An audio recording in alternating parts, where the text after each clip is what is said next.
Mayroong isang grupo ng European na patuloy ang pagreretoki ng Biblia. Pinangungunahan ito ng Italy, Greece, Germany, Britanya at Amerika.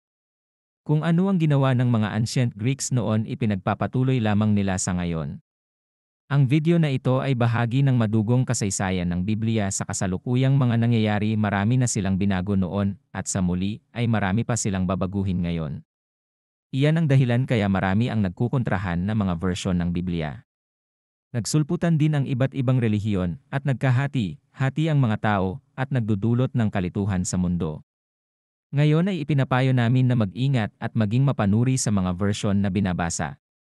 Inaasahan din namin na mas marami ang pagdagsa ng mga diskusyonan, debatihan at disagreement kapag lumabas na ang bagong version. May mga lalabas din na mga new religions at mga sosyolohiya dahil sa mga pagbabago. May dalawang verse kaming ipapakita sa inyo bilang halimbawa ng mahahalagang verses na binago noon upang tumama sa nais nilang doktrina. Tingnan ninyong mabuti ang Revelation. Chapter 22 verse 14. Ito ang nakasulat sa King James Version. Blessed are they that do His commandments, that they may have right to the tree of life, and may enter in through the gates into the city. May mga version na inalis ang do His commandments at pinalitan ng wash their robes. Dahil sa ganyang pagmanipula nagsulputan ang mga sekta na sumisipa sa mga kautusan. Ngayon sino ang may pakana sa mga pagmanipula na yan? Napag-isip-isip niyo po ba?